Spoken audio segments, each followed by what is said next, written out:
Welcome to another edition of CR Classics here on the Great Shot Podcast. I'm your host, Alex Gruskin. We have had so much fun over these past couple of months going back in time, rewatching some of our favorite matches from tennis's history here on this show.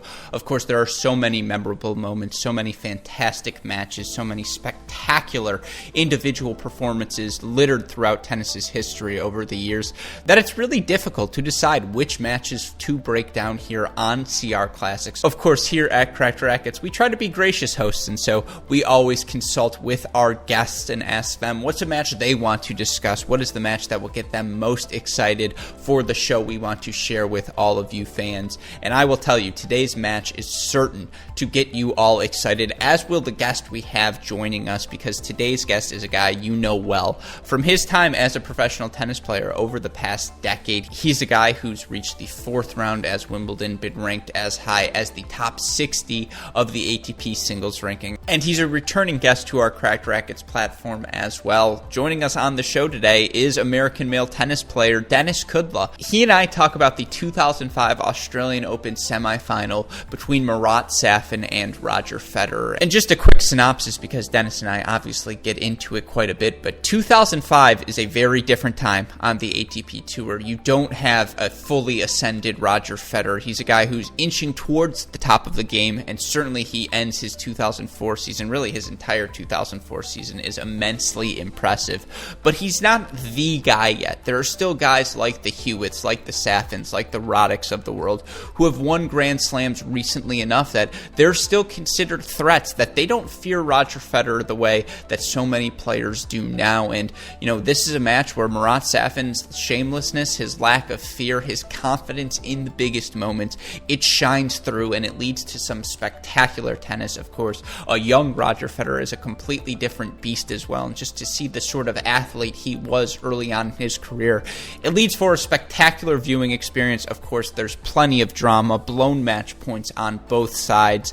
and of course a dramatic ending as well, with a dramatic fifth set going to today's winner, which I'm not going to spoil for you all yet in case you haven't seen the match. But before we get to the match, I want to let all of you listeners know that these CR Classic episodes are made possible due to the support we get from our friends at Midwest Sports. And this is not new information to any of you, because for more than 20 years, Midwest Sports has served as one of the world's premier online tennis equipment suppliers. It's because they offer a comprehensive selection of fast shipping tennis supplies that few retailers can match. They also have one of the largest in-stock inventories of tennis equipment online, with tens of thousands of products available for shipping directly from their 40,000 square foot warehouse to your front door. And of course, I affectionately refer to that warehouse as the Candyland, the Madison Square Garden, the mecca of the tennis equipment universe. Here's how you can get involved. You're going to go to their website, MidwestSports.com. I guarantee you're going to find gear that you enjoy, and you're going to use our promo code CR15. You're going to save 15% in your pocket. You're going to let them know that your friend, their friends at Cracked Racquets sent you there. And of course, above all else, you're also going to get a free can of Wilson tennis balls by using that promo code. So whenever you're ready to make your return to the court, you will have all of the equipment you need to do just that. All right, with that being said, let's get into our latest episode of CR Classics as Denis Kudla and I break down the 2005 Australian Open men's semifinal between Marat Safin and Roger Federer.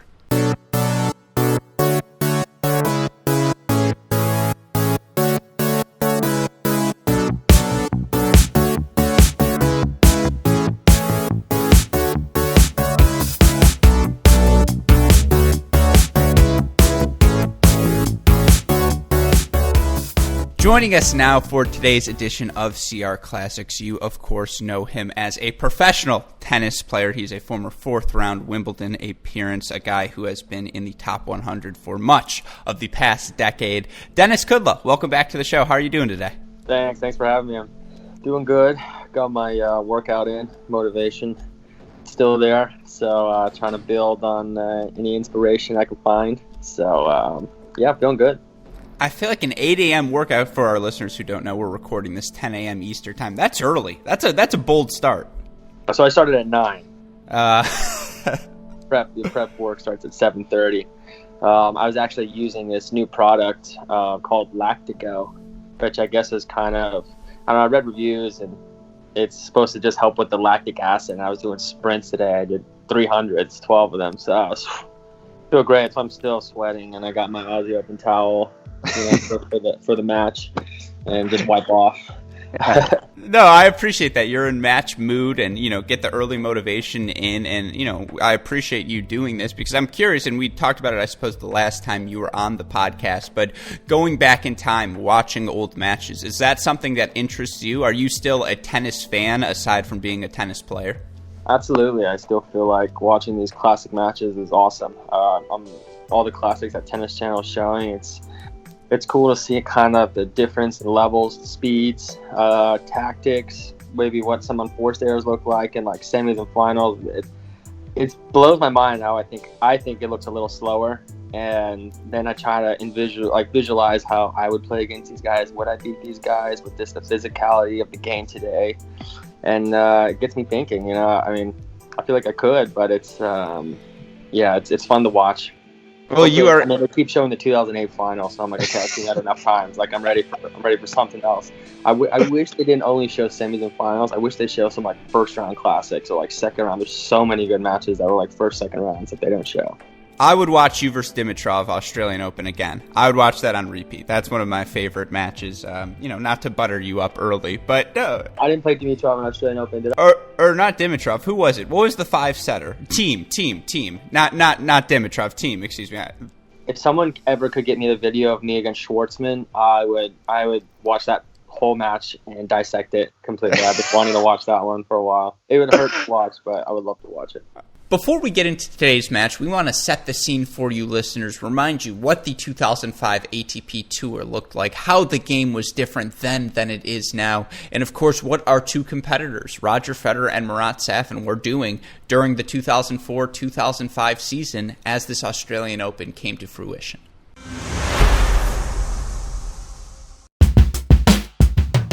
Watching this 2005 Australian Open men's semifinal, which is the match we're going to break down today between Marat Safin and Roger Federer, it is a blast from the past. You talk about it looking slower. Certainly some of the shots, some of the strokes look a little bit different. The court's a different color. The speeds of the courts are different. Let's start there in terms of setting the scene for this match, because you go back to 2005. How different is the game we were watching in that semifinal, in your opinion, from the game we see now?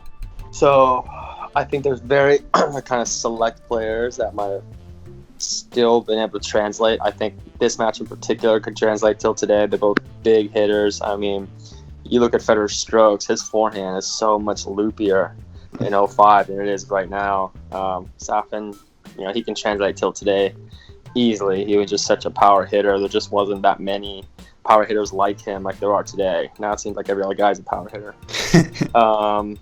But yeah, for the most part, I think I never played on that green court. I heard it was a little stickier, so that does mean balls are gonna fluff up more. It's gonna be a little bit heavier. The higher ball spins are gonna be more effective. Kick serves and all that stuff. While unlike today, it's a lot quicker, so you can really penetrate anybody through the court. This match would be tough. I think some other matches, for sure. Like, I watch Rafter and I'm like, I think I could. I think I'd take him. I'm so glad you used Pat Rafter as the example, because if I had to watch him hang like that many backhand slices and try and follow them in, and I'm not trying to be disrespectful, but give you time on a pass, because you would have time to set up for that pass. I feel like you're hitting that ball cleanly every time. Yeah, I just don't think his game style would translate into today's game consistently. I still think he could. I'm not passing that well. His volleys are a joke. He serves unreal. He beats me great. But I don't think he makes... in this time, if he started at the same time I started, I do not think he wins 2 slams, and I do not think he gets the 2 in the world. Yeah, well, let's start with that little factoid of the amount of slam winners, because for Marat Safin, and, not to get ahead, but you look at him at this point of 2005, this is really late career Marat Safin, which is crazy to say because he's only 25 years old.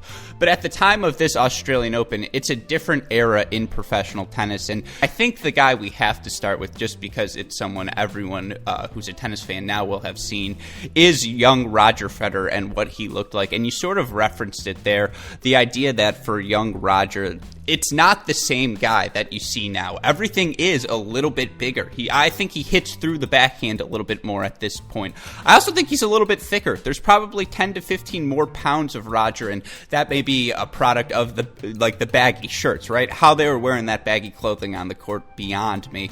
But it's a different Roger Federer. That stood out to me. It was weird to see him almost play a defensive match and to be, see him utilize those skills.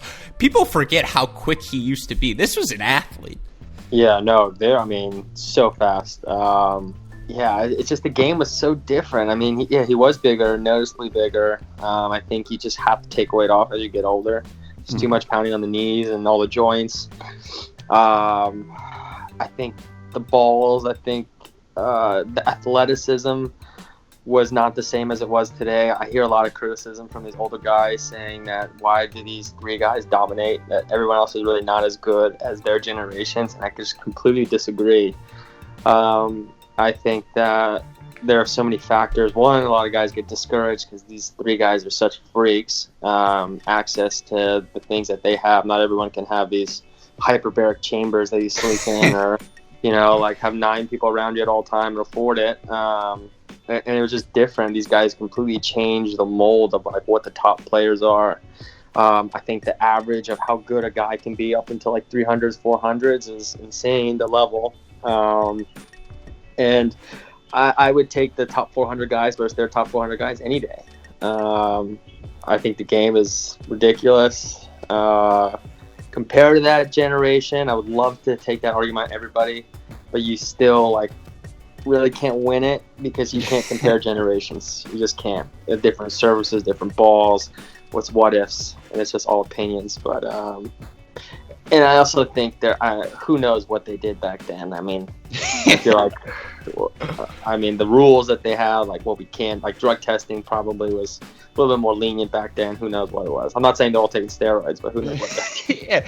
No, look, you look at Marat Safin, and with all due respect to Marat Safin, who, as you mentioned, in terms of contact points, in terms of hitting balls cleanly and getting pace and depth and spin, this guy's second to none. Just one of the most natural ball strikers tennis has ever seen, and the pace he can produce, as you mentioned, in 2005, you're just not used to seeing that. Someone who can hit that big from the baseline. Yeah, and for example, let's say this. Marat Safin makes semifinals. Okay, he's played in a lot of the guys who are still playing now. But probably to the 2005, I don't know who he played, but I bet he had 4 gimmies, or probably 5 gimmies before he got to the quarters. 4 gimmies probably until he got to the quarters. And guys that were very, very average until now. Would he make the semifinals if he knew he had to play the guys at this level now? That he might still win, but he's got to win in 4. He's got to win in 5 sets. He does not smoke them. It's still he wins 4-4-4, but it's way more physical than 2-2-2 then, which blows guys off the court. Does he make semifinals? I don't think Safin's fit enough to do it.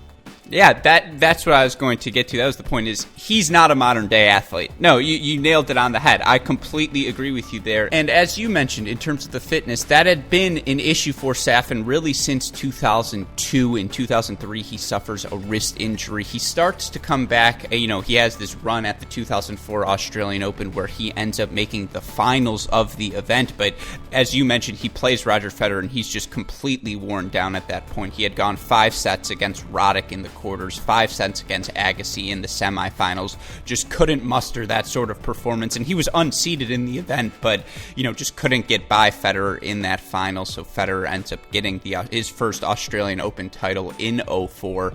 As you mentioned, you look at this year's Slam, it's a different Marat Safin coming in. He had won his, he's the 4 seed at this point. At the end of the 2004 season, he ended his year really strong. He won, I believe, 3 of his last 4 events. events. He goes 24-5 over 7 events, wins Beijing, wins the Madrid Masters, wins the Paris Masters. They were his first 3 ATP titles since '02. He has 8 top 10 wins just in those last 3 months, which is the second highest total he's had in any season in his career. Yes, he is not a typical modern-day athlete, but as you mentioned, the comparison to me is sort of like a Stan Wawrinka in a big match or a Juan Martín del Potro, where he can just hit you off the court. And I'm curious, tactically, how difficult of a matchup would that sort of thing be, where a guy, it's hard to get a rhythm, right? Yeah, I mean, when he's on, too, and he's not missing, he's ripping the ball, it's just like the match is out of your hands, especially for someone like my game style, where it's just clear as day, like his power is going to overpower mine, so I have to win in a different way.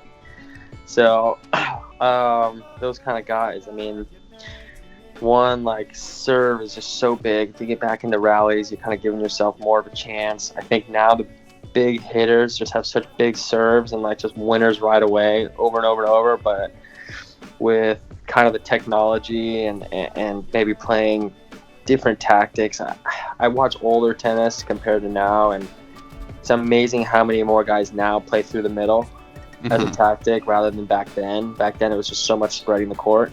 So spreading the court against a guy who can hit the ball so big is like the worst tactic.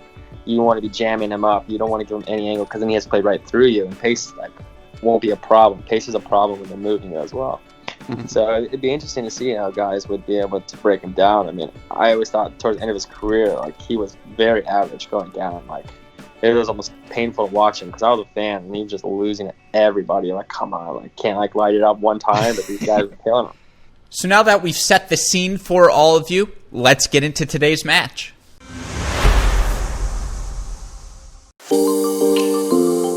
I suppose, from here we can get into the match now, because you talk about that first set, and the big takeaway for me, even beyond any points, Federer serves, I think it's 50% on his first serve in that set, and he borderline steals it, but at the same time, I mean, because as you mentioned, for Marat Safin, this is a guy who's just going to pull the trigger when he's ready. He's going to go big line when he gets that ball, and I thought for him, that was the strategy clearly from the first set. It's even if he's missing, he's going to play on his terms. What'd you think of that first set? Yeah, I mean, you have to play on your terms when you're playing against Fed. I know at that time, what makes Fed so good is he plays with the variety like crazy. You never know what's really coming. He can hit every single shot, so the unpredictability is just so high. And I think Safin knew that. And it was like, if I just crush the ball, his variation is going to go down completely. Fed loves playing the short slice that gets you and he jams you. He baits you with the slice, and then you got to pull it line, but it's such a difficult shot to execute perfectly. And if you don't, he's going right into his running forehand, which is unreal. He's going to go behind you, he's going to crush you, and then once you start running, you kind of need a bailout shot miracle just to get you back to neutral. I thought he executed that perfectly, and you could tell Fed was kind of trying to feel it a little bit, but I think he won that first set because he just knew his status. He just knew how good he was, but it showed that Safin, he was going to work his way into this match for sure. If he finds something, it was going to be dangerous. And I believe you're a 1992er, right? So you're 12, turning 13 that year. I know how good you were in the juniors. You're probably number 1 junior in the country at that point. Is 12-year-old Denis Kudla staying awake for this match? Absolutely. I was always waking up. I watched that match. I watched every morning. I'd be up at 3 in the morning, 4 in the morning, grinding to watch everything. Because, I was going to school at 7:30 already, so yeah. I was obsessed. And were you pulling for Federer or were you pulling for Safin? That match, I was a little indifferent. Fed was still my idol, but I loved Safin as well. But I remember watching that tournament. I wanted Hewitt to win. I wanted him to win. I was like, he needs to get one slam. He needs to win Australia. I wonder if he's going to do it. It's going to be crazy. So I was actually really pulling for Hewitt. And it's funny because, for us, Murray winning Wimbledon would have been for what a generation earlier Hewitt winning Australia would have been. It would have been just, it's something absolutely insane. And in terms of the biggest moments, early on, it's a lot of holding serve. And in that first service game for Safin of the match, I think Federer gets it 2-deuce, but there's no break point, so it's 4-1-all. Safin also hits some just electric backhand down the line winners in the first two games. It's just crazy. But things get interesting at 5-all, and for Federer, he had dropped 3 total points on serve through his first 5 service games. But then things get tricky. He goes down a love 30 hole in his service game. Safin ends up missing. Yeah, Safin ends up missing just a bunny of, I think, a second serve return, and there's this audible gasp from the crowd. They're like, oh, come on, Marat. And that was the first time I was like, oh my God, I think they're actually not rooting for Federer. This is weird. But Federer ends up getting out of that game. I don't think Safin even ends up having any sort of breakpoint opportunities. And then, of course, Federer comes back and he's on top of Safin, and he ends up breaking Safin for that 7-5 lead. Is it almost, solidifying the break is obviously one of, if not the most difficult thing to do in tennis, but is it almost harder to hold serve after coming so close to breaking and not breaking? Is it just the mental, having to get back up for that game after blowing an opportunity? How difficult is that position? I think it's pretty tough, but it also depends how long of a game. If you've had like 5 break points, to like come back and hold, I should be up a break. Depending on what your opportunities were, it's very difficult. But if you're like love 30 and then you hold pretty easy, usually you're pretty ready to win the next one. But at that point, semifinals of Slam, I can imagine just like the margin of error is just so small that maybe he thinks about it, goes down love 15 in the next game, and then you're thinking, wow, if I don't win this next point, there's a lot of pressure on this and down love 30. That's probably what happened with Fed, just to go down 5-all on love 30.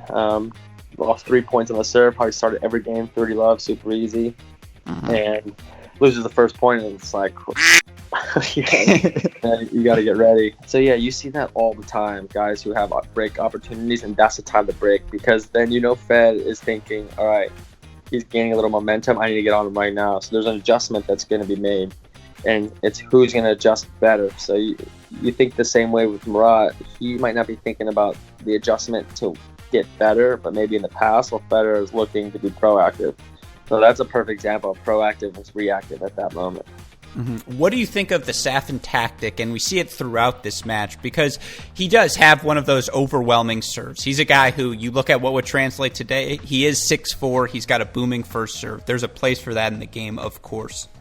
But for him in particular, I thought he kept serving to the Federer body. I thought that was really his tactic. Jam Federer, just get a clean look at a first ball. What did is that what you saw, and what do you think of that tactic against Fed? Yeah, I saw that. I think spreading the court against Fed is just too tough. You want to get to the backhand, but again, it's his weaker shot, but it's still one of the best shots in the game. He just has it all. But jamming him, knowing that that's probably the best opportunity to get a floater in the middle and then just being able to rip, I think, Safin executed that perfectly. Because that's playing body is going to push Federer back, because he would return anybody's serve so close to the line. So when he pushes him back, that's going to allow Safin to utilize the wide serves and the sliders a little bit more. And the further back Federer goes, the more Safin can take ground and then just keep ripping. Because last thing you know, Safin wants to do is move side to side, So it's, I think that was a great tactic. I think what you have to do with him, I'm assuming that court was a little gritty, especially being a night match, and I would have done the same exact thing. I would say for Roger, and this is a point you've made, he is so good in the outer thirds of the court during this match. Some of the cross-court forehands he hits, because, Safin's providing all of the pace. For Roger, it's more about timing and just getting the ball where he wants it to go. And it works for him every single time. He's able to extend Safin, get him stretched. And just, he's quick as a cat in this match. And I think at some point the commentator even makes some sort of joke where, he says, Federer, like one of the more underrated movers on tour, which to hear Federer called underrated at anything anything. It's just, you go back in time and it's a little bit comical. But yeah, certainly for him, he plays so well. I also think, and this is just like such a little thing, but, you're a guy who's an underrated volleyer. That's why you have so much success on the grass. See how I butter you up before I get to the point. But I also think Safin's footwork moving forward, because he is not an exceptional athlete, but his feel around the net, his ability to close, his ability to move through a backhand volley, that might be his singular, best trait. It's special. Yeah, I think what separates a lot of these top guys from guys who are not top is just kind of your transition ball. It's such an important ball. Like, everybody can kind of hit it from the back. Once everyone's at the net, everyone's volleys are pretty decent. Obviously, some are better than the others, but making that transition is so difficult. The footwork's so important, just to be able to get that tight spin over the ball, so where it's not kind of floating too much, or you're not driving it through the net and just it's a 50-50 shot.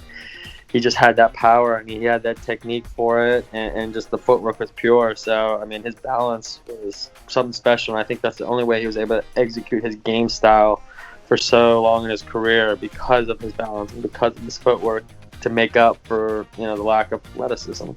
Yeah, and he's so ballsy, too. It's just so clear. Safin just plays to win. He's going to hit his approach, and if he misses it, he's like, you know what, whatever. I missed this one. But he just plays on his terms, and it's, it's really admirable to watch. But then, as we mentioned, Federer, though, is the one who gets away with it. He takes the first set. It's not the cleanest set. He's +2 winner to unforced errors. Safin's -2. All of the margins are pretty close. But in the end, it's Roger Federer taking set number 1. And despite not playing his prettiest tennis, Roger Federer still manages to get the job done, secures a late break, and takes the first set 7-5. Now, of course, it wouldn't be a CR Classic if Federer's opponent didn't fight back, and that's exactly what Marat Safin does. He comes out swinging in set number 2. Let's discuss that set right now.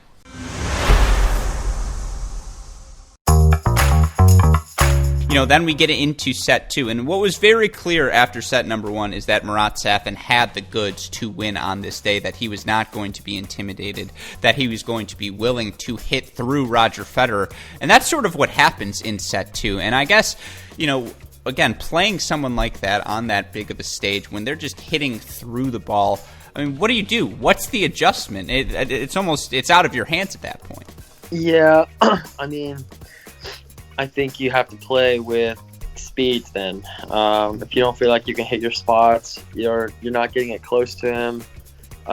You need to play with variety of speeds. You need to play slow, fast, get this guy out of his rhythm. Probably at that point, the slow ball wouldn't work as well as it would maybe earlier in tournaments. So you got to be able to rush him as well. But the only way to rush a guy that's just loaded and you can't overpower him is you got to somehow reel him in, and then you got to push him back. You want this guy's momentum to go back and make him pull triggers on shots that just the percentage is a little bit lower. And I think Fed's strategy was to try to find a way to get the court open too, because he knew how good he was from the outside to get those short angles and would force Safin to bail out. But if Safin did get there and was hitting some crazy down the line winner, it's just like, man, it's nothing you really can do. You just kind of, weather the storm, because that is the beauty of 3 out of 5. You have such a long period of time to be able to sustain such a high level that it's so hard to not have some kind of dip in something with the level that both of these guys had. Mm-hmm. And I recently did a podcast where we talked about the 2009 Delpo Federer U.S. Open final, and that match I saw so many similarities between that one and this one, because you're right, it's death, not death by 1,000 paper cuts. That's not right, because when you're hitting the ball as big as Safin, it's not a paper cut, that's a serious wound. But he does wear Roger Federer down, because it's Federer who's doing the majority of the moving, right? Safin, he could be hitting this way at the country club on changeovers. He could be sipping beers. This is exactly how he would be playing regardless. He just looks so comfortable. But I think in that second set, what he does is even, bring it up another level. And Federer's service percentage increases. I see here, he goes from 50% first serves into 69% in the second set. He wins 90% of those points, but he wins only 22% of his second serve points. And it only takes one break, in a match when you're serving as well as Marat Safin is, to level the score, and that's really what happens in this one. Safin ends up getting the break, and I think Safin faced one break point during the set.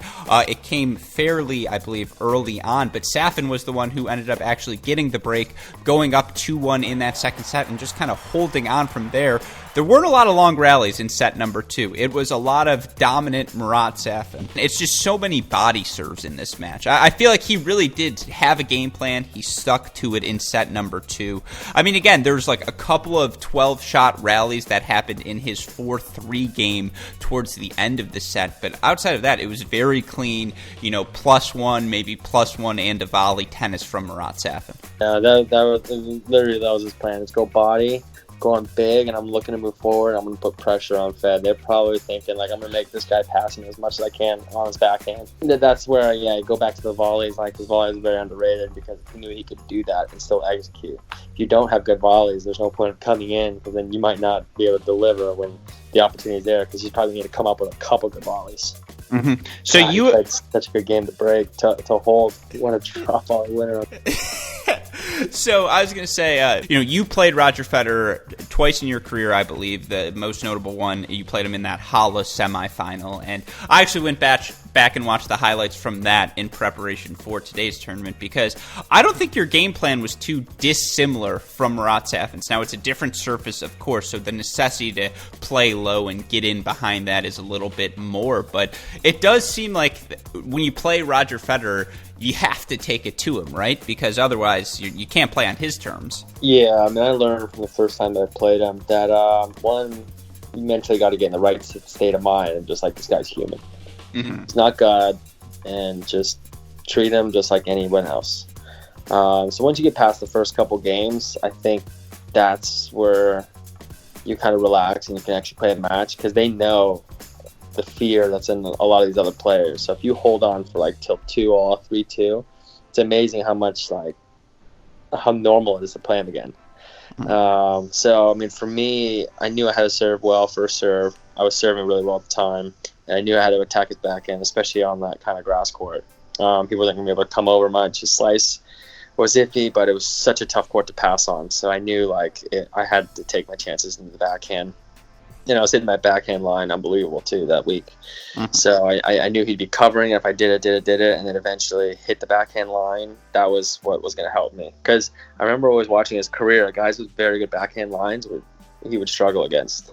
Mm-hmm. So yeah, that was my plan. And then returning and trying to break was so difficult, but I blew a shot in the second 3-4 love 40. And I started thinking, I was like, wow, I think I can beat Fed right now. That was the first thing that came to mind, and then went downhill from there. What is the adrenaline rush in that moment, though? Because I feel like that 7-6 first set, no, you didn't win it, but you played him even. Like, you were right in that set through the breaker. Yeah. I played a horrendous breaker. I was way too satisfied with just being in a breaker. And then the second set, I was like, okay, just don't make that mistake again if you get there. I mean, it looks like it's going to go breakers. I have a shot here. And then love 40, I knew it was right there. I think I had one shot that I blew a little bit, but I don't remember exactly what it was. I think it's a backhand that floats a little wide. Yeah, I think it was. And I was like, man, I got to stay on it. But the adrenaline's high. You start thinking, and then you start getting tight. You're like, okay, don't miss. See if he misses. But then you also you don't want to be on the defense on a grass court like this. You got to be on the offense. You got to pull trigger, but don't pull trigger too early. So your mind's just kind of contradicting itself over and over and over, and you're just like, what decision do I make? And that's when so many coaches say, even if it's the wrong decision, just stick with the plan, because you have more of a shot of executing a bad decision than not being able to commit, and you'll probably not execute a good decision. Yeah, if we're going to title this episode, it would be Executing Bad Decisions, because that might be the Marat Safin lifestyle. And there's an element of shamelessness, right? And that might not be the right word. It could be, you could say boldness, you could say confidence, but he really is shameless in just going for his shots. He has no fear in pulling trigger down the line. And in this set, 7 winners against 4 unforced errors. That doesn't sound crazy, but if you had a column for forced errors from Safin, it would be, in the high double digits. It would be in the 20s range, because he just solid, he keeps Federer on his back foot. He executes his plan. I feel like, because as we've talked about it, all of these guys are physically gifted, right? At this level, you almost have to be a little bit shameless, right? You have to have that quality. You have to take a risk. I mean, if you just play two by the book, these guys are just so good. Like, you have one that they're students of the game and they have feel for it, and they have high-level coaches that are breaking you down like crazy and who are simplifying this game plan for them, so they don't really even overthink it. So it's very, very difficult if you just play by the book. You got to have some creative, and you got to go for shots, and you just got to hope the execution. I mean, at this level in these guys' careers, like, even if they play the worst match ever, they're like, whatever, I got a slam in my pocket. What do you have? So there is a level of confidence that allows you to free swing. And I think a lot of guys get to that level, and the higher and higher they get, you'd be amazed to see how many of these guys, when they first started and like coming up in the challengers, maybe how tight they were, because they're like, I need to win this, I need to win this, I need to win this. But once you get to a higher level, like free swinging, it's just part of it. Game's too fast, these guys are too good, and there's no time to think. So you're not going to play slow. You got to play fast. And just like that, Safin secures a single break of serve, and it's enough for him to take a 6-4 second set and level this match at 1 set apiece. And folks, from here, the tennis gets better and better. Without further ado, let's get right into set number 3.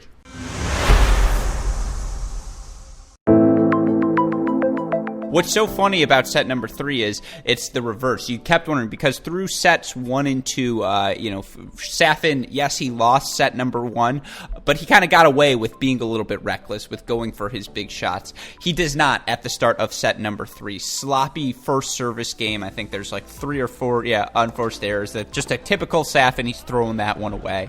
And Roger races out to a 3-0 lead. Now, what's most fascinating, though, about this is, it's 3-0, and then Safin gets the hold, and then he's able to break right back. And in that game, I believe there are 2 double faults from Federer on top of a 12-shot rally on the break point that ends up going Safin's way. It's a vulnerable Federer. Roger Federer of 2020, and do I think 2005 Roger Federer beats 2020 Roger Federer? It's a good question, but 2020 Roger Federer is not double faulting in that moment. I don't know. I mean, that happens. Sometimes when you have a guy that you might be serving unbelievable, and then you just have a guy that you respect a little bit more than others, like, you blink, miss a serve, you're like, oh no, you missed 3 serves in a row, you start thinking about it, you overcompensate on a second serve, because you're like, man, I need to get like a free point. I haven't had to work for 3 points in a row in a long time, so I feel like I'm entitled to a free point in order for me to win. And then you press, and when you press and you miss once, you're like, wow, I just blinked, and you're aware of it. They're always aware of it, but it's just, that's where the mental game comes in, and it's nuts. Like, watching Fed in this match compared to like other matches, it looks like he's even more focused than he's ever been. Cause you can almost see like fear in his eyes. Like, man, this guy is like putting so much pressure on me. I'm so uncomfortable, and I got to be lasered in right now. Like, not really laughing. Doesn't look like he's like at ease, and he's just playing with himself. He's like, I'm dialed in right now. I have to be. Yeah. Well, again, every time they show a close-up of Federer, all I can think is, wow, that's a lot of neck. Like, it's literally, he had not skipped shrugs. Like, that was clearly a big part of his regimen early on. And, that makes sense. But, yeah, it's, in this game, he gets broken in the third set. He makes 2 first serves in total. Like, I can't remember the last time Roger Federer made only 2 first serves in a service game. It's rare, but you're right. It certainly happens, and it's a credit to Safin for being aggressive on his return games, for taking balls early. That's Roger Federer knowing he has to take chances. And, again, every professional player is really good.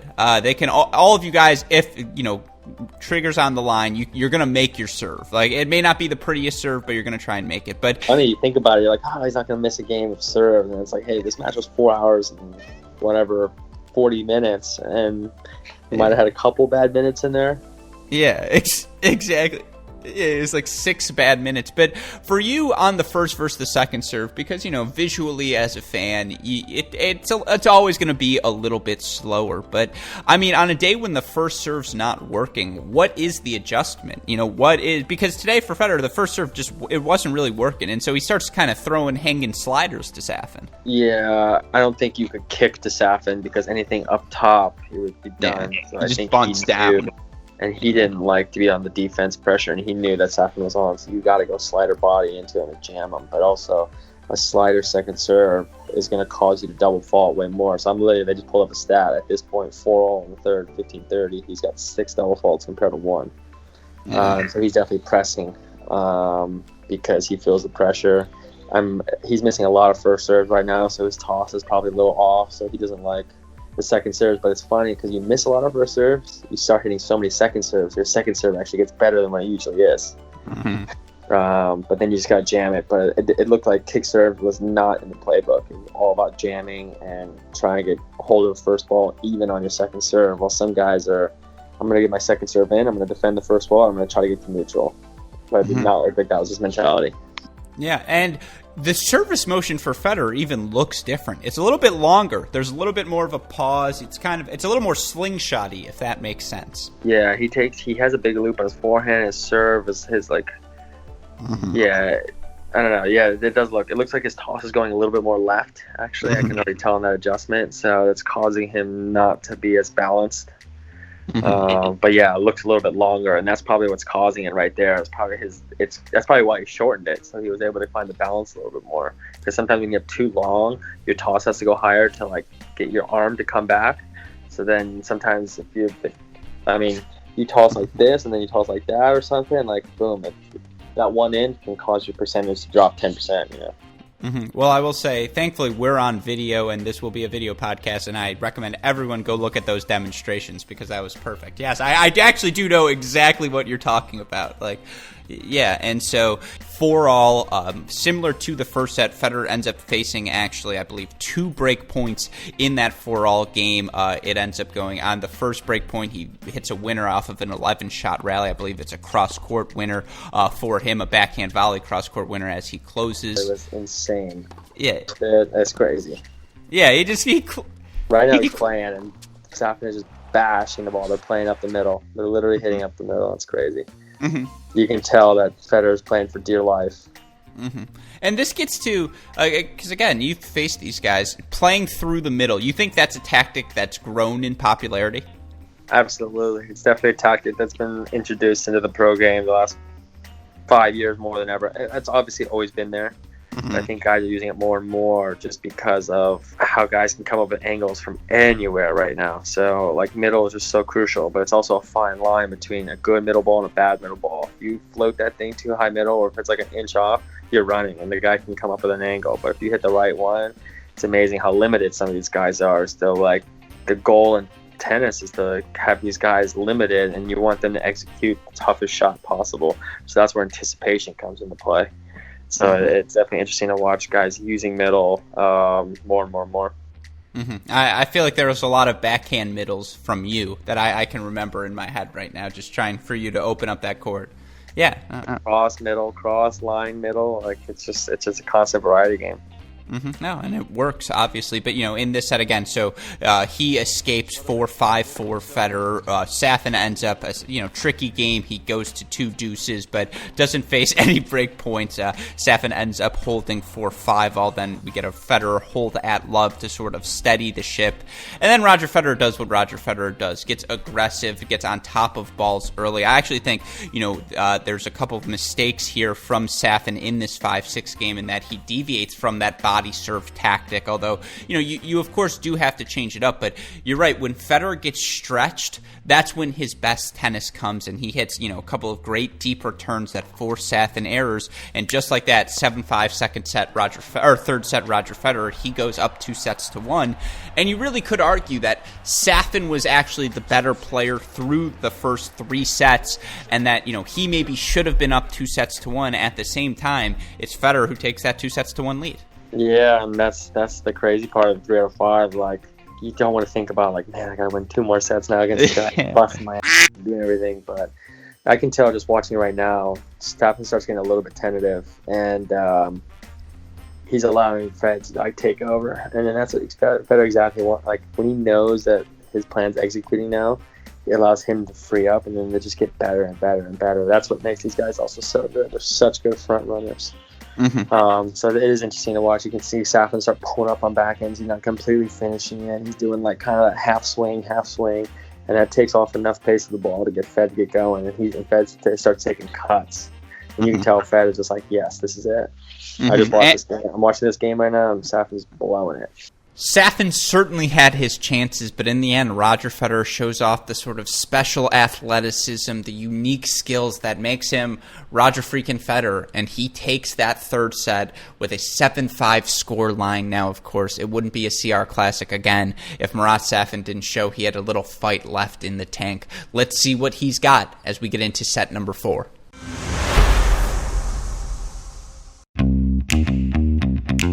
It's the flipping of the script again because you get to set number 4, and we can do this set fairly quickly because there's not a single service game that goes to deuce. We can get pretty directly to the tiebreaker because Safin comes out aggressive. He does push Roger 240-30 in that first game of set number 4, and you're right, he got tentative, and that's never something you're going to say about Marat Safin for the rest of this match. You can tell something clicks in his head. He goes, you know what, if I'm going to lose this match, I'm going to go down swinging, because that last game he played in that third set, you're right, it was a tentative game. There are a lot of unforced errors, just a lot of balls that he could have corrected.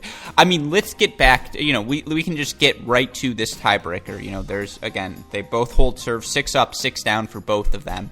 Safin goes down a mini break 4-1 to Roger Federer. You've been down a mini break 4-1 to Roger Federer in a tiebreaker. That feels like that might be the most, Isner up 4-1, that hurts too, of course. But, Roger Federer up a mini break in a tiebreaker, unless he's playing Djokovic in some sort of slam event, that's a sure thing, right? And it's Safin, there's no else to say. So, if you feel like in the match that you have a look on this guy's serve, you still have hope. It's when you think it's not a sure thing, when you feel like you have no look on this guy's serve. Mm-hmm. And would you say Safin gets a lot of clean looks on the Federer serve in this match? I think so, for the most part. Yeah, I think Fed maybe was trying to go more of a spot serving, and he's not the guy that really hits aces that are big margins, but just the power gets by you. So, and he looks like he finds a serve later on, but he doesn't really find it. It didn't look like his the best serving day. So I think that's probably what gave Safin a chance in this match.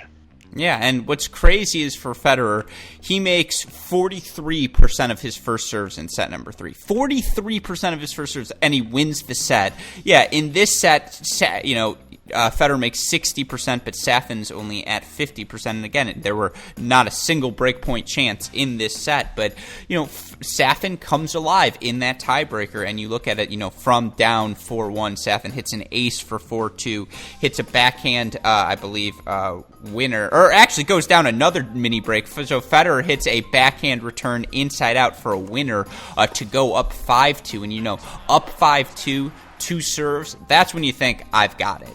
And for Safin, there's a rally, I believe it's on that 5-2 point, or on the 5-3 point, there's this 10-ball rally where, as you mentioned, that down-the-middle tactic comes back to Safin, and him overpowering Roger in the center, you're right. It is a preview of what we're about to see over the next 15 years, just big ground strokers, guys from the baseline overwhelming their opponents. This is maybe a little stereotype because they're both Russian, but I've seen Khachanov do this. I've seen Rublev do this. Those are their game just after him. Yeah, the blueprint is Marat Safin for that big power game.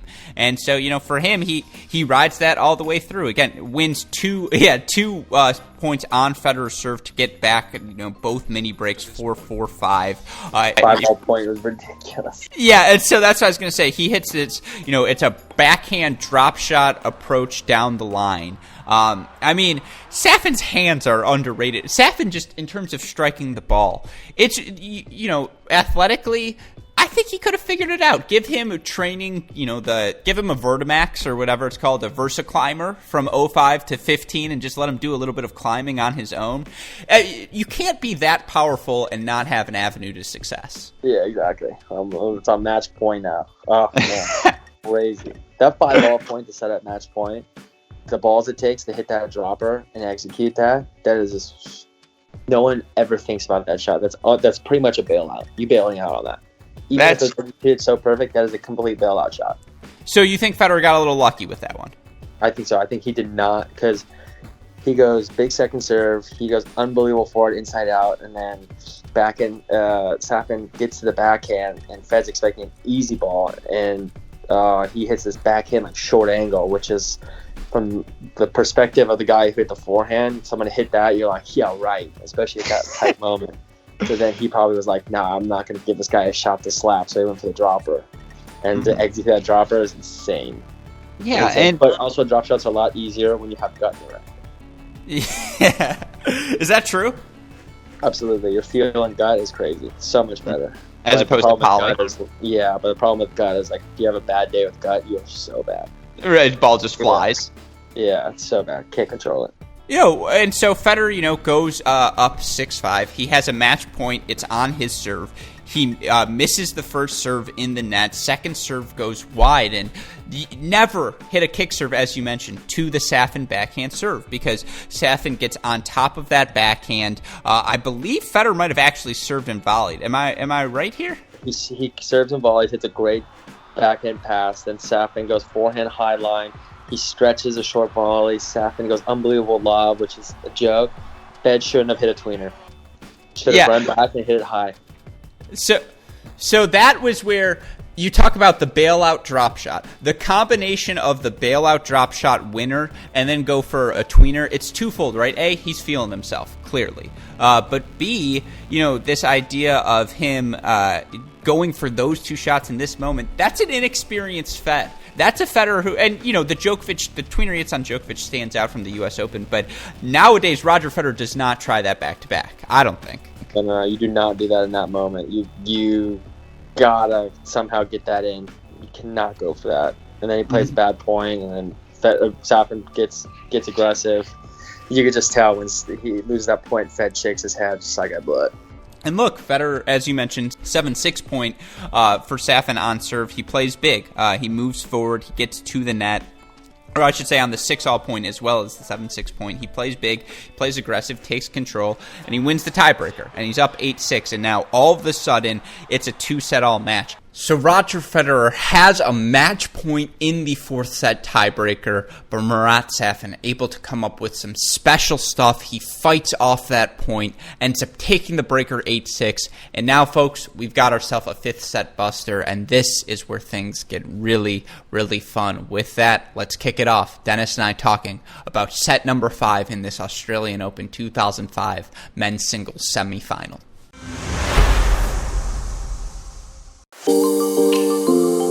Going into the fifth, and yes, I knew the outcome of this before, but you just feel like the match is being played on Marat Safin's terms, and there were a couple of breaks of serve, I believe, in that final set. I think for both guys, they break back.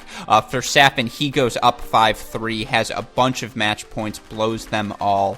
Federer ends up getting the break back. Safin then, ultimately gets that break at 7-8 on a 30-40 game. Your thoughts, because I know, you got to roll soon, but your thoughts on this fifth set on Safin. I just feel like he played bigger in the bigger moments. He played to win as opposed to Roger Federer, who played not to lose. At that moment when you win that second set, you can say that match point, you feel like it's like meant for you to win. You feel like you're on your ninth life and you just lost it and got 10th somehow.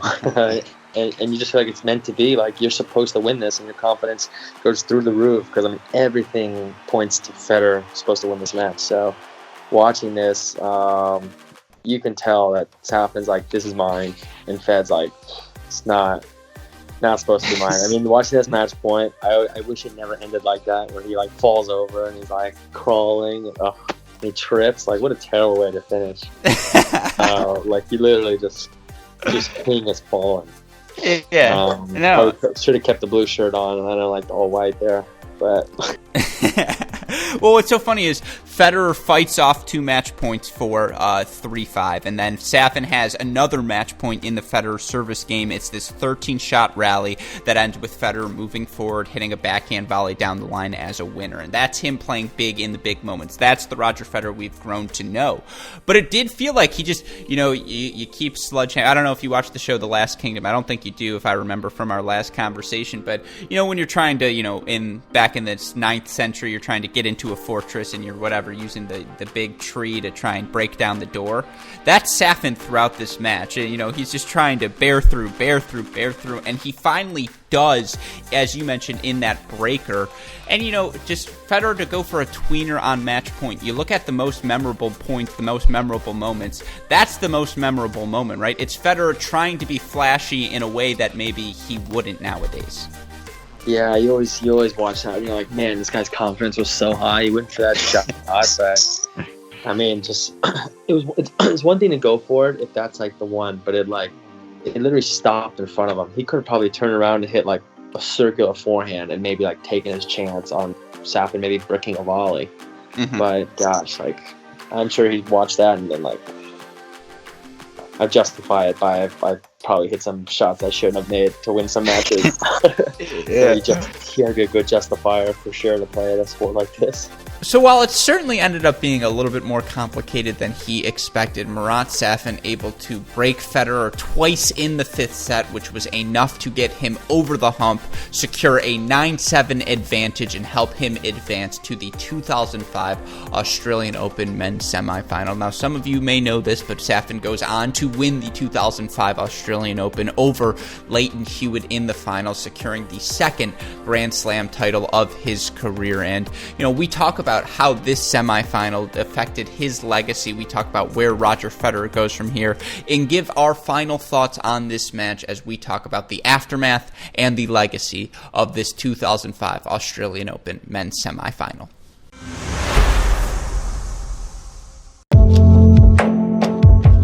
Let's start here.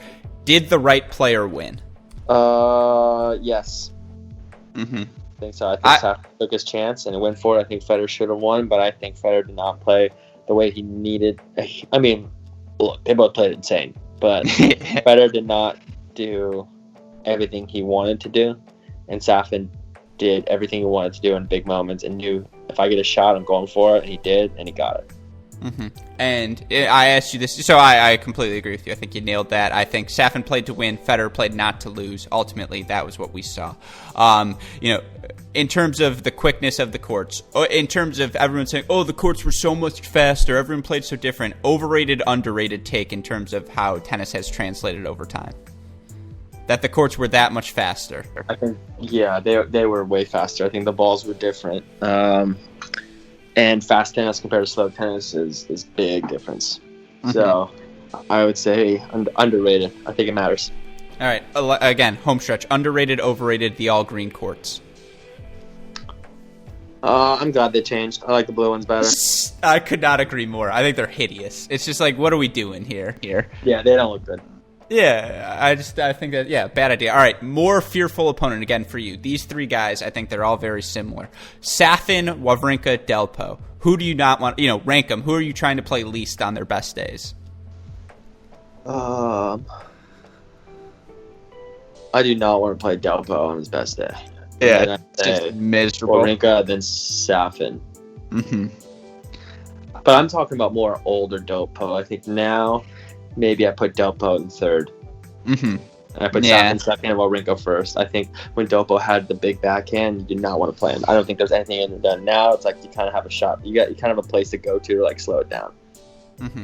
No, I mean, yeah, I completely agree with you there. I think Stan is, if it's not a final, maybe you pick Stan because you're like, it's not a final. He's not going to really get up for this match. But young Delpo is terrifying. I would say he's the best mover maybe of the three as well, and that's the scariest part. I think young Delpo could have, if he didn't have those injuries, had a chance to win more than just one slam. He could have done what Wawrinka did. Yeah, absolutely. And you just wonder how that plays into that era because, Delpo had won his first slam and Djokovic still had one at the time as well. So it's another big what if. But, of course, Dennis, I know you got to rock and roll. Any final thoughts for you on this match, on Safin Federer?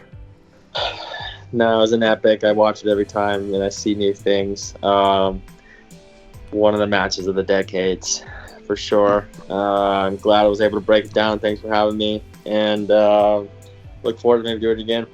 Yeah, of course. You just named the match. I will be there. Yeah, this is really the last vulnerable Federer moment. And, French Open aside, he just goes on a winning streak. I think he wins the next 1, 2, 3, 4, 5, 6, 7, 8 non-French Open majors. I mean, Federer's going to Federer. And so, yeah, it's a fun time to look back at a time. The blueprint to beating him was a blueprint that existed even before then. But, Dennis, thank you, as always, for taking the time. You're always welcome back. Stay safe, stay healthy, and we'll talk to you again soon.